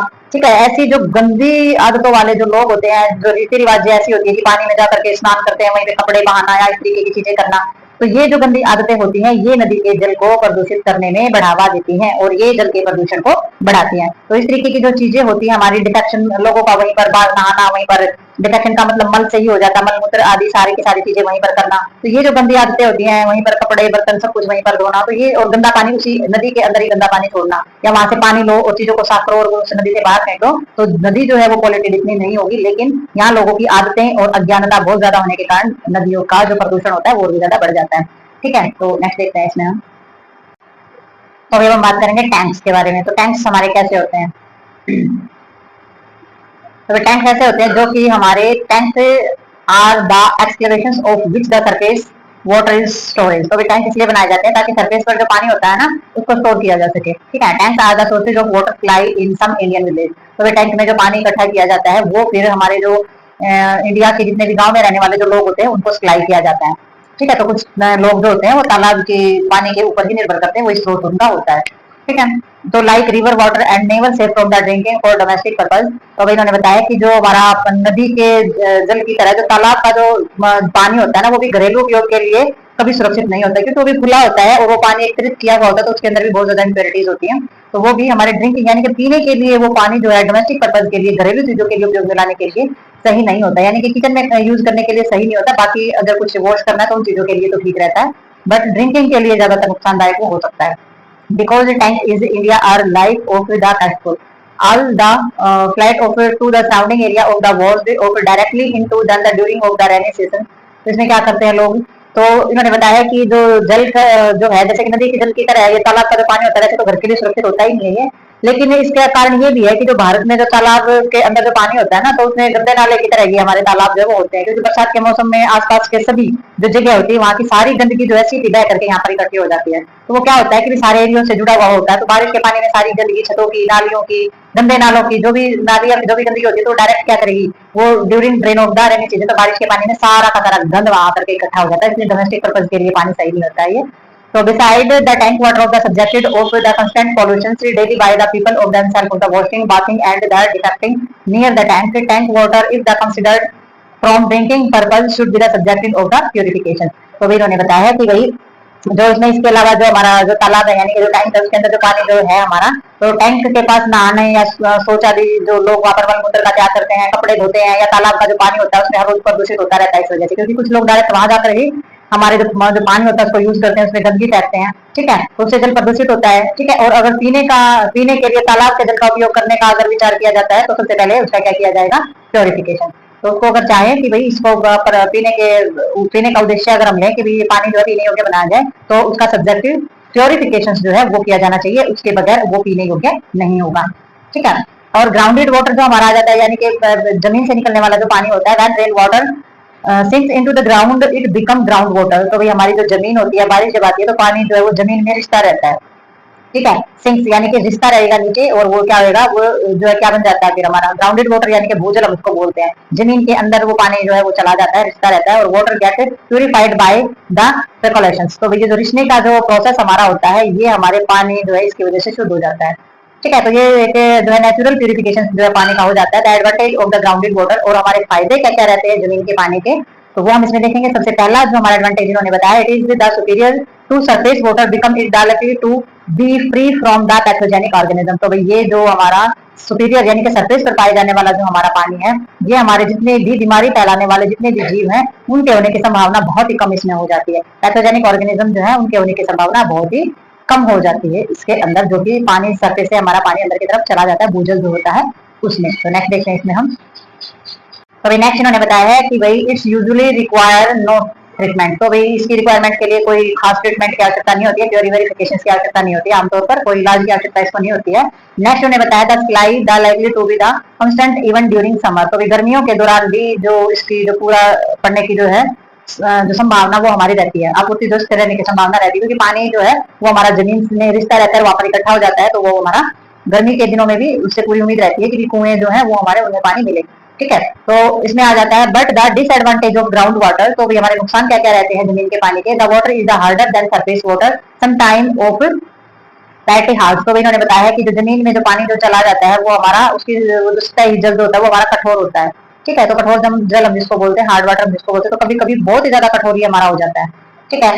तो इट रिक्वायर्स यानी कि जो हमारा खारा पानी हम जिसको बोल देते हैं, नमकीन पानी या अलग ही तरीके का जो पानी के जो टेस्ट हो जाता है वो हमारा हार्ड जो है वाटर के अंदर आ जाता है, और रिक्वायर ऑफ पंपिंग, और इसको पंप करने की आवश्यकता होती है, बाहर निकालने के लिए ऐसे नहीं निकलेगा जमीन से, तो वो पंप किया जाता है, मोटर वगैरह लगाई जाती है, उस तरीके से इसको बाहर निकाला जाएगा, ये सरफेस पर नहीं रहेगा। Ground water sources are well and the springs. तो इसमें जो हमारे जो झरने वगैरह लगाए जाते हैं, जमीन में से बाहर पानी निकाला जाता है, या फिर कुएं वगैरह जो होते हैं उनके जरिए पानी को बाहर निकाला जाएगा, ठीक है। तो इसमें जो हमारे कुएं वगैरह जो हो जाते हैं, इसमें हमारे कैसे कुओं का तो पता ही है कि कितने गहरी खुदाई की जाती है तब जाके पानी आता है, और उसमें से भी फिर पानी को निकालना पड़ता है बाल्टी वगैरह या ड्रम वगैरह के जरिए से, ठीक है। Well are the main sources of the water supply, the most Indian village and towns technically well are of two kinds. तो भाई जो कुएं जो होते हैं भारत के अंदर, तो सबसे ज्यादा गांव और कस्बों में अगर आप जाके देखोगे तो जल की आपूर्ति जो है कुएं के द्वारा ही होती है, और पहले बहुत ज्यादा मात्रा में होती थी, पीने का पानी जो है वो कुओं से ही लिया जाता था हमारा। और ये जो टेक्निक जो है वो दो प्रकार की हमारी पाई जाती है, एक होता है शैलो वेल्स और एक होता है डीप वेल, यानी कि उथले हुए कुएं बोलते हैं शैलो वेल्स को, एक होता है डीप यानी कि जो गहरे कुएं होते हैं वो। तो जो हमारा शैलो वेल्स होता है वो कैसा होता है, shallow well of the one which tape the sub soil water that the water from the above the first of in previous layer. तो भाई उथला हुआ कुआं हमारा कौन सा होता है, जिसमें हमारी जो कि सब सॉइल वाटर हम जिसको बोलते हैं मृदा यानी कि मृदा मिट्टी, ठीक है, ऐसे हमारे कुएं होते हैं जिसके अंदर जो हमारी सब सॉइल वाटर बोला जाता है, जिसमें पहली जो परत जो होती है ऊपर जल के वो हमारी बहुत ज्यादा होती है, ठीक है। जो लेयर होती है, जो हमारी इंप्रीवियस जो लेयर होती है वो बहुत ज्यादा उसके ऊपर रहती है, यानी कि मिट्टी की जो परत होती है वो बहुत ज्यादा उसके ऊपर रहती है, वो हमारे उतले हुए कुएं बोले जाते हैं, ठीक है। और नेक्स्ट हम देखते हैं इसमें जो हमारे डीप वेल्स होते हैं, जो गहरे कुएं होते हैं वो। तो अभी हम इसमें देखेंगे, थोड़ा सा डिफरेंस पता करेंगे कि हमारे शैलो वेल्स और डीप वेल्स में क्या डिफरेंशिएशन होता है, किस तरीके के हमारे पाए जाते हैं। तो इसमें ये हमारा हो जाता है शैलो वेल, ठीक है, ये हमारा उथला हुआ कुआ, और ये डीप वेल ये गहरा कुआ। तो डीप वेल का तो सीधा सा फंडा है कि वो बहुत ज्यादा गहराई तक होता है। यहाँ पर हमारा क्या है, यहाँ पर प्योर स्टार्ट यानी कि हमारा जो है पूरा का पूरा जल यहाँ पर आ जाता है, पोर्स जो होते हैं पानी के वो यहाँ पर हमारे आ जाते हैं, ठीक है। तो इसमें हमारा ये डीप है, यानी कि बहुत ही गहरा खुदा हुआ है और सीधा पानी का सोर्स है, तो देख सकते हैं पानी भी गहराई है और लंबे समय तक फ्यूचर में काम आएगा। ये पानी हमारे डीप वेल हो जाते हैं। और शैलो वेल्स के अंदर आप देख सकते हैं कि ये कहाँ तक है, ये हमारी जो एक ही जो जमीन की जो परत है वहीं तक हमारा रह जाता है, तो उससे नीचे तो बहुत ज्यादा होता है, तो उथला हुआ कुआं यानी कि बहुत ही ऊपर तक जो सीमित होता है, तो ये बस यहाँ तक ही होते हैं। पानी की मात्रा भी कम होती है और समय के साथ बहुत जल्दी पानी का सोर्सेज बंद भी हो जाता है, क्योंकि मात्रा बहुत कम है पानी की, जबकि हमारे जो डीप वेल होते हैं वो हमारे लंबे समय तक पानी का सोर्सेज बने रहते हैं। तो ये हमारा डिफरेंस होता है, इस तरीके से हमारे कुएं होते हैं। तो इसमें the term shallow has nothing to do with the depth of the well, the depth depending upon how soon the subsoil water is tapped. तो इसके अंदर हमारा कौन सा आ जाता है, तो ये हमारा जो टर्म होता है इसमें जो है कि उथला हुआ जो शब्द बताया गया है इसमें, तो इस शब्द का कुएं की गहराई से कोई संबंध नहीं होता। जो उथला जो शब्द बताया गया है इन्होंने, टर्म शैलो यानी कि उथला हुआ, nothing to do with the depth of the well, तो इसका जो है कुएं की गहराई से कोई संबंध नहीं होता। The depth depending upon how soon of the सब soil water is the depth, तो जो हमारी गहराई मतलब कि इस बात पर निर्भर करती है कि जो जमीन के अंदर जल जो है वो कितनी जल्दी किया जा सकता है, यानी कि पानी जो है वो जमीन से कितनी जल्दी निकाला जा सकता है, इस चीज पे डिपेंड करता है। ठीक है। अब ये है, ये पानी जो है वो बहुत मतलब कि बहुत ऊंचा खींचना पड़ेगा, इससे बहुत जल्दी से जमीन से पानी निकाला जा सकता है। ठीक है। और रही बात खुदाई की, तो खुदाई की तो इसकी भी इतनी की जा सकती है जितनी की हमारे डीप वेल की है, लेकिन इसमें क्या होगा, इसमें देर से पानी खींचा जाएगा और इसमें बहुत जल्दी खींचा जाएगा, तो ये इसकी चीजें रहती हैं। तो इसमें जो हमारा जो शैलो वेल जो हमारा होता है वो 10 फीट यानी कि 3 मीटर से कम गहरा हो सकता है। ये जो होता है ये 3 यानी कि 10 फीट 3 मीटर तक कम गहराई हमारा होता है, लेकिन कभी कभी ये 30 फीट से 50 फीट तक का भी हमारा हो जाता है। ठीक है, 30 से 50 फीट का भी हमारा रह जाता है, और 10 से 15 मीटर जो हमारा गहरा ये रहता है। और most of the well in India are to the shallow types, तो भाई मोस्ट ऑफ इंडिया के अंदर यानी कि भारत के अंदर जो है इतने ये जो उतले हुए कुएं हम जिसको बोलते हैं शैलो वेल्स होते हैं, इसी प्रकार के होते हैं। ठीक है। और शैलो वेल्स जो हमारा होता है, shallow wells water is never safe for drinking unless the water of the purified forest, तो भाई इसमें जो जो कुएं होते हैं ये पानी पीने के लिए कभी भी सुरक्षित नहीं होते, यानी कि इनका पानी जो सुरक्षित नहीं होता है, क्योंकि ये सरफेस पर ही होते हैं। यहाँ पर जो गहरे होते हैं उनका जमीन में से जाकर के प्यूरिफिकेशन हो जाता है, तो ये हमारे सुरक्षित होते हैं पीने के लिए, और ये पीने के लिए भी हमारे कम सुरक्षित होते हैं। जब तक उसे शुद्ध न किया जाए तो इनका प्यूरिफिकेशन करना बहुत ज्यादा जरूरी होता है। ठीक है। तो नेक्स्ट देखते हैं इसमें हम, तो नेक्स्ट उन्होंने बताया है all made sanitary shallow wells are the liable to the contamination from the drain, cesspools, latrines and showcase pits in the neighborhoods। तो इन्होंने बताया कि जो हमारे शैलो वेल्स होते हैं ना, शैलो वेल्स जो होते हैं वो हमारे उसको अच्छी तरीके से मतलब अगर आपने साफ सुथरा रखना है, वेल मेड सैनिटरी, अगर बिल्कुल ही बहुत आपने उसको साफ सुथरा रखना है, उसको साफ सुथरा बनाए रखने की बहुत ज्यादा आवश्यकता होती है, क्योंकि बहुत ही ऊंचे तक वो होता है। और उसका जो उतला हुआ जो हमारा जो यानी कि शैलो वेल्स जो होता है, इसमें आस पड़ोस के जो हमारे ड्रेन्स होते हैं, यानी कि जो नलियों का, नालों का, गंदे नालों का, नलियों का जो पानी होता है, ठीक है, शौचालय होते हैं, गटर होते हैं, जो लैट्रिन्स के जो गड्ढे वगैरह होते हैं, तो उनसे जो हमारा जो कुआं होता है शैलो वेल्स होता है वो दूषित हो सकता है, क्योंकि उसकी सतह बहुत ऊपर होती है, तो उसका जो मिक्सअप होता है वो वहां तक जा सकता है, तो वो पानी जो है वो बहुत ही दूषित हो सकता है। तो नेबरहुड यानी कि पड़ोस में अगर वो कुआं है और पड़ोस में किसी का लैट्रिन का गड्ढा भी साथ में है, तो वो दूषित वो गंदगी उसके अंदर जा सकती है, इसीलिए पीने के लिए ये ज्यादा सुटेबल भी नहीं होता है। Shallow wells are the therefore a health harder to be the community if they are not made sanitary, तो इसमें जो है अगर हमारे शैलो वेल्स होते हैं बहुत ही ज्यादा साफ सुथरे रखने बहुत ही ज्यादा जरूरी होते हैं, अगर उसको आप साफ सुथरा नहीं रखेंगे ना तो वो क्या हो जाएगा, उसमें जो है गंदगी के कारण जो है बहुत ही ज्यादा समस्या उत्पन्न हो जाएंगी, और community they are the made sanitary, और जो कम्युनिटी का जो स्वास्थ्य होता है उसके लिए खतरा उत्पन्न कर सकता है, क्योंकि वो बहुत ही ऊपर तक होता है, ऊपर तक होने के कारण जो हमारे आसपास की जो गंदगी होती है वो उन कुओं के अंदर चली जाती है, तो उसकी वजह से जो अगर वो ड्रिंकिंग के लिए अगर वो पानी इस्तेमाल किया जाएगा या वैसे यूज किया जाएगा तो बीमार होने के खतरे ज्यादा रहते हैं। नेक्स्ट आ जाता है इसमें हमारे डीप वेल, तो जो गहरे कुएं होते हैं, तो गहरे कुएं जो होते हैं in which of the penetrates are the first impervious layer of the type of water like the length of the impervious layer in the general deep well fly of the polar water than the shallow wells, but the deep well can be also become of the health hazard if the open poorly consisted and the not of the protective against contamination। तो जो गहरे कुएं जो हमारे होते हैं वो होता है जो हमारा पानी की जो पहली जो हमारी परत होती है उसको भेद कर नीचे तक चला जाता है, यानी कि previous layer of the tape of water, तो ये भेद कर हमारा जो नीचे स्थित हो जाता है ना उस जल को, वो जो जल निकाला जाता है, यानी कि मतलब पूर्ण रूप से अगर हम सामान्य रूप से देखें तो गहरे कुएं जो होते हैं वो हमारे शैलो वेल्स कुओं की तुलना में बहुत ही ज्यादा शुद्ध जल देते हैं। तो ये तो हमने इसमें देख ही लिया है डायग्राम के अंदर भी कि भाई जो हमारे शैलो वेल्स होते हैं उनसे ज्यादा प्योर जल हमारा किसमें होगा, डीप वेल के अंदर होगा, जो बहुत नीचे तक चला जाता है, वहां तक जाते जाते हमारा पानी जो बिल्कुल प्योर हो जाता है, सारी इंप्योरिटी उसकी निकल जाती है, जबकि शैलो वेल तो बहुत ऊपर तक रहता है और आसपास की गंदगी वहां पर जमा होने का खतरा रहता है, but the deep well can also become the health hazard. ठीक है। और इसमें क्या था, लेकिन यदि कोई किसी भी प्रकार का गहरा कुआं खुला है, ठीक है, और खराब ढंग से अगर उसको बनाया गया है, खुला यानी कि ऊपर से वो ढका हुआ नहीं है, और मतलब कि उसकी जो बनावट है वो सही ढंग से नहीं की गई है अच्छे तरीके से, जैसे पक्का करके जो बनाया जाता है ईंटें वगैरह लगा करके, अगर उसको अच्छी तरीके से नहीं बनाया गया, ओपन भी है और कंस्ट्रक्टेड भी अच्छे तरीके से उसको नहीं किया गया, तो क्या हो सकता है, तो वो हमारा जो सुरक्षित नहीं हो सकता है, तो उसके अंदर जो है पोल्यूशन उसके अंदर भी जा सकता है, जो कि हमारे स्वास्थ्य के लिए खतरा बन सकता है। ठीक है, तो प्रोटेक्टिव नहीं रहेगा हमारा, उसके अंदर भी हमारी गंदगी जा सकती है और वो भी हमें बीमार कर सकता है। और इसमें हमारा आ जाता है अटेनेंस वेल्व, हमारा इसके अंदर आ जाता है। तो आर्टिशियंस वेल्व जो होता है, ये जो हमारा कुआं होता है, ये इस प्रकार का कुआं होता है, काइंड ऑफ डीप वेल, यानी कि जैसे हमारा गहरा कुआं होता है वैसे ही हमारा आर्टेशियन कुआं बोला जाता है। तो आर्टेशियन कुआं जो होता है, इसमें water of the under pressure and therefore of the rise above the grounded level of the artesians well are not common in India. तो ये जो कुआं होता है, ये इस प्रकार का कुआं होता है जिसमें पानी जो है, पानी के ऊपर जो है प्रेशर होता है, और इसलिए जमीन की जो हमारा सरफेस होता है ना, यानी जमीन की जो सतह होती है वो उससे ऊपर आ जाता है, यानी कि प्रेशर डाल होता है पानी के ऊपर और वो सतह के ऊपर आ जाएगा। तो ऐसे कुएं जो है वो इंडिया के अंदर नहीं बने हैं। ठीक है, ये हमारे आर्टिशियन जो कुएं हैं, ये हमारे इंडिया के अंदर आम नहीं मिलते हैं।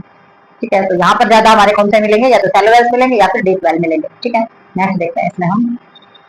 तो भाई एक आ जाता है इसमें हमारा सैनिटरी वेल। ठीक है, तो सैनिटरी वेल जो हमारा होता है, यानी कि सवच कुआं। एक सवच कुआं आप कैसे पता लगाएंगे कि ये जो कुआं है, ये जो वेल है, ये सवच है, इससे हम इसका जो पानी है वो हम उपयोग में ला सकते हैं या फिर ये पीने योग्य है। तो सबसे पहले उसकी जो क्वालिटी है वो चेक करेंगे। तो सबसे पहले जो सवच कुआं हमारा होता है उसमें क्या क्या चीजें हम चेक करेंगे। तो सबसे पहले इन्होंने बताया प्रॉपरली लोकेटेड। तो भाई सबसे पहले उचित स्थान पर वो स्थित होना चाहिए, मतलब कि गंदगी के आसपास वो ना हो। तो देखा जाता है कि गाँव के अंदर बाहर कुएं बनाए जाते थे, ठीक है, ताकि वहां से पानी अगर लेके आते तो आसपास की गंदगी की चीजें ना हो।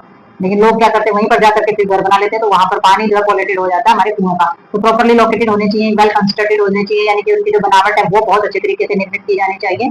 Protective against of the contamination, और जो भी प्रदूषण से वो सुरक्षित रखा जाना चाहिए। इसका जो सबसे पहला जो हमारा जो पर्पज होता है ना, जो हमारा intended of the supply safe of the wholesome water, the following criteria have been the list down for the construction and the sanitary well. तो सबसे पहले हमारा जो पानी होता है उसको सुरक्षित रखने के लिए सबसे पहले प्रदूषण वगैरह से उसको सुरक्षित रखना चाहिए, स्वास्थ्यवर्धक जल होना चाहिए, कि आप मतलब कि स्वास्थ्यवर्धक जल जो है वो उसकी आपूर्ति होनी चाहिए।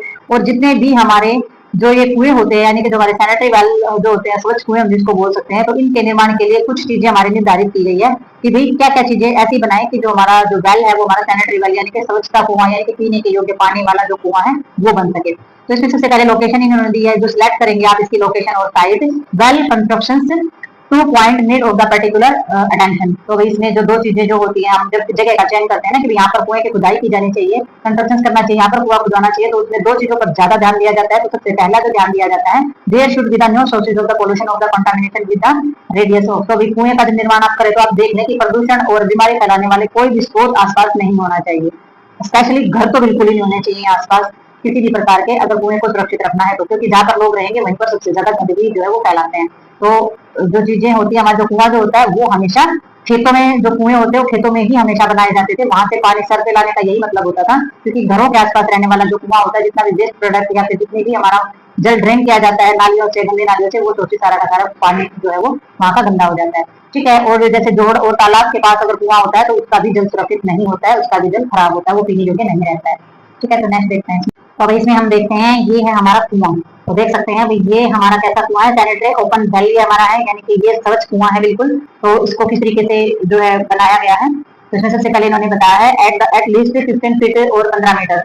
ठीक है, तो 15 मीटर जो है इसकी लंबाई होनी चाहिए और 50 फीट जो है ये गहरा होना चाहिए। और इसमें well should be the located of the higher level with the respect to the nearby sources of the pollution such as the lead. तो इन्होंने बताया कि ये जो कुआं होता है इसमें इसके आसपास किसी भी तरीके के शौचालय से संबंधित कोई भी चीजें नहीं होनी चाहिए और ये उच्च स्तर पर होना चाहिए, यानी कि इसके आसपास कोई भी गंदगी की चीजें ना हो। 15 मीटर और इसकी जो चीजें 15 मीटर और 50 फीट गहरा होना चाहिए। तो इस तरीके का आप देख सकते हैं कि इसकी जो लंबाई है, जो गहराई है, वो इस तरीके से होनी चाहिए।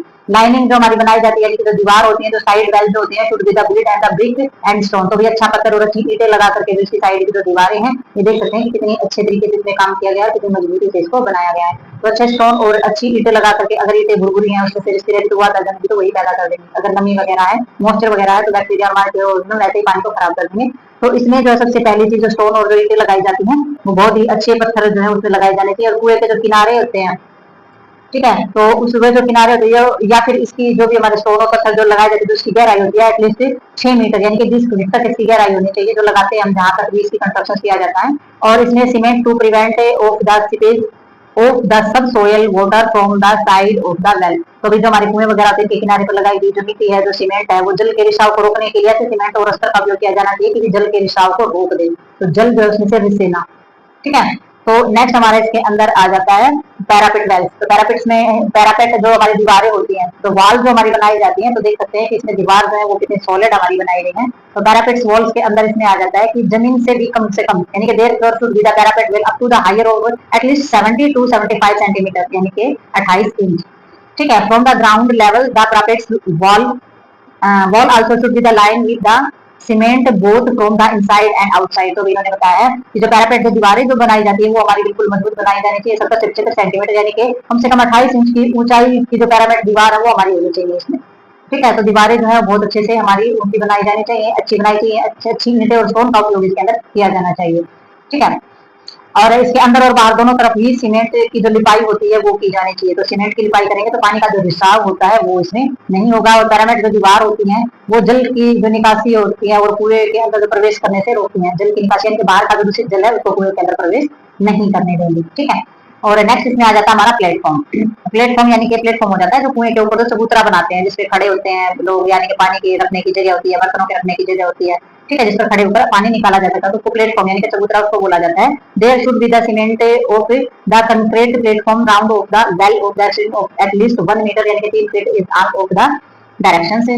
तो भाई जो हमारा प्लेटफॉर्म जो बनाया जाता है ये हमारा कुआं जो होता है ना उसके चारों तरफ कम से कम 1 मीटर यानी कि 3 फीट की चौड़ाई वाला सीमेंट और कंक्रीट का चबूतरा जो है बिल्कुल पक्का चबूतरा बनाया जाना चाहिए।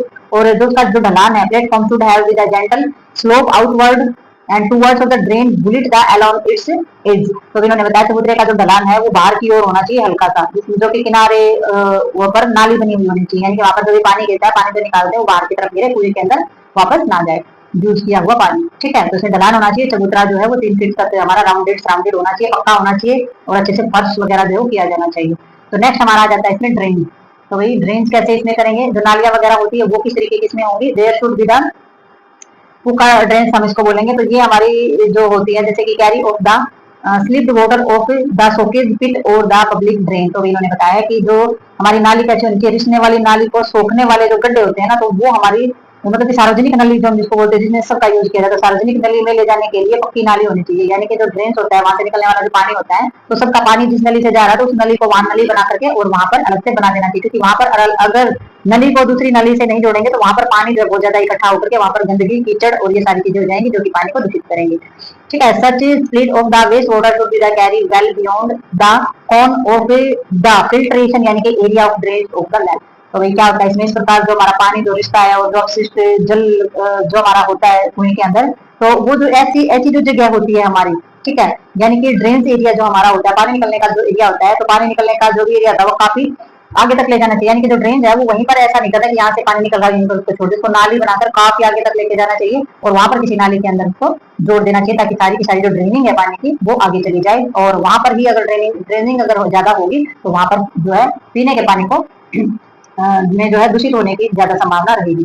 ठीक है। तो इसलिए जो नाली है वो बहुत ज्यादा लंबी बनानी चाहिए ताकि पानी जो है दूर तक ड्रेन हो जाए। तो नेक्स्ट देखते हैं इसमें हम, तो इसमें कवरिंग बताई है कि जो कुएं होते हैं उनको ढक के क्यों रखा जाता है और कैसे ढका जाएगा। The top of the well should be covered by the cement और concrete cover by the some other means. तो इसमें जो कवरिंग है वो की जाती है वो फिर अच्छे तरीके से उनको ढक के रखा जाता है सीमेंट और कंक्रीट से, जो है उसको अच्छे तरीके से बना करके उसको अच्छे तरीके से ढका जाता है। आवरण सही होना चाहिए, ढका रहेगा तो खुला अगर होगा तो प्रिवेंट द पोल्यूशन जो होता है उससे रोकथाम होगी। Outside of the introduce directly into the well through the open top open well are the insanitary. ठीक है। तो हमारा अगर कुआं जो है अगर वो खुला होगा तो उसका प्रदूषण जो है सारे की सारी जो प्रदूषण और गंदी चीजें होती है वो कुएं के अंदर जो है प्रवेश करने से रोका जा सकता है और खुले हमारे कुएं जो है वो असवच्छ हो जाते हैं। ठीक है। आगे आता है हैंडपंप। तो हैंडपंप जो लगाया जाता है तो हैंडपंप जो है वो होना चाहिए कुएं के अंदर, should be fitted with the hand pump of the lifting water in the sanitary manner. तो भाई हम जब निकालते हैं पानी तो उसके लिए अगर हैंडपंप निकाला जाए तो सब तरीके से पानी निकाला जा सकता है कुएं से। That use the rope and the bucket should be the discourage. तो भाई अगर रस्सी और बाल्टी से हमारा उपयोग किया करने से बचना चाहिए, अगर उसमें हैंडपंप लगा दिया जाए तो वो ज्यादा समझ रहता है पानी निकालना, जिसकी बाल्टी और जो रस्सी से जो पानी निकाला जाता है उसकी बजाय। ठीक है। उसके उपयोग से बचना चाहिए। क्यों? क्योंकि it is tend of the introduce pollution into the well. तो क्योंकि इसमें जो है कुएं में प्रदूषण फैलने का खतरा रहता है बाल्टी से, क्योंकि आप लाओगे बाल्टी को गंदगी में रखोगे फिर उसी गंदगी वाली बाल्टी को आप हो सकता है कि नीचे आप पानी में डुबो दो और उसकी वजह से पानी जो है खराब हो जाए। ठीक है। तो अगर आप नलकूप से निकाल रहे हैं, हैंडपंप से निकाल रहे हैं, तो पानी गंदा होने से बच सकता है। अब देखेंगे इसमें क्वालिटी। तो इक्वालिटी के अंदर हमारी क्या चीज आ जाती है, पानी की जो गुणवत्ता होती है उसको हम देखेंगे इसमें। तो इसमें जो quality of water should be the tested and the laboratory in ensure that the water of fit for drinking. तो सबसे पहले आपने क्या करना है, पानी की जो है गुणवत्ता चेक करवानी है, आपने टेस्ट करवाएंगे पानी को लेबोरेटरी में, और ये इंश्योर कर लेना है कि भाई ये पानी जो है पीने के लिए सुरक्षित है या नहीं है। तो इसके लिए जांच की जानी चाहिए। तो it should be checked from the physically, chemically और बैक्टीरियोलॉजिकल से या फिर virological and the biological contamination. तो इसमें सारे के सारे हमारे भौतिक, रासायनिक या जीवाणु, विषाणु से संबंधित जितनी भी हमारी जो जीव है जो कि बीमारी फैलाने वाले, उन सभी की जांच इसके अंदर करनी चाहिए। जो कि जो इसकी जो डिटेल है वो 444 या 453 पेज है, उसके अंदर हमारी इसके अंदर दी गई है पानी की गुणवत्ता को कैसे चेक किया जाए। ठीक है। और आगे आ जाता है हमारा हेल्थ एजुकेशन। अब हेल्थ एजुकेशन में आप लोगों को क्या बताएंगे, people should not the permitted to be to bath और वॉश क्लॉथ नियर द, या तो लोगों को बताओ कि कुएं के पास ना आपने स्नान करना है और ना ही आपने कपड़े धोने हैं। तो इस तरीके की अनुमति जो है वो नहीं देनी चाहिए लोगों को, कि वहां पे नहाना और कपड़े धोने बिल्कुल भी नहीं है। और इसमें जो require health education the proper use of the well, और इसके लिए कुएं का जो है अच्छी तरीके से आप उपयोग करें, उसके बारे में स्वास्थ्य शिक्षा दी जानी बहुत ज्यादा आवश्यक होती है, क्योंकि लोगों को पता ही नहीं होता है और वो ही सारी चीजों को खराब करने में सबसे ज्यादा रोल अदा करते हैं। ठीक है। तो इसलिए लोगों को समझाना है कि कुएं के पास ना नहाना है, और ये तो हमने खुद ही देखा है कि कुएं के ऊपर क्या, कुएं के पास कुएं के ऊपर ही नहाते हैं, वहीं पर कपड़े धोते हैं। तो कुएं के पानी को अस्वस्थ करने का ये हमारा सबसे जो है जरिया बनता है कि पानी जो है कुएं का अशुद्ध से हो जाता है। तो नेक्स्ट देखते हैं इसमें हम। तो नेक्स्ट हमारा आ जाता है इसमें ट्यूबवेल। ट्यूबवेल यानी कि ट्यूबवेल तो अभी भी देखने को मिलते हैं, कुएं बहुत ही कम देखने को मिलते हैं, लेकिन ट्यूबवेल जो होते हैं वो हमारे अभी भी मिलेंगे एग्रीकल्चर एरिया के अंदर। तो इसमें ट्यूबवेल जो होते हैं consist of the pipe sunk into the water bringing of the स्टार्टम। तो ट्यूबवेल जो होते हैं वो एक पाइप होता है जिससे कि जो हमारा जो बेस होता है नीचे, वाटर ब्रिंगिंग जो होता है, यानी कि उसके अंदर एक पाइप जो होता है वो हमारा उसके अंदर गाड़ दिया जाता है, fitted with the filter straining of the bottom and the hand pump of the motorised pump at the top. तो इसमें क्या क्या है, इसका जो निचले हिस्से का जो फिल्टर यानी कि छलनी वगैरह इसमें जो होती है, और जो ऊपरा हिस्सा होता है हैंड पंप का, उसमें जो मोटर वाला एक पंप लगा दिया जाता है। ठीक है। तो अभी बिजली के जो पंप है वो आगे से पहले इंजन वगैरह होते थे, तो इस तरीके से पानी निकाला जाता था। तो link well of may be the two types. तो अभी इसमें जो इसमें कुओं की जो तरह हमारे जो ट्यूबवेल जो होते हैं वो दो प्रकार के हमारे पाए जाते हैं।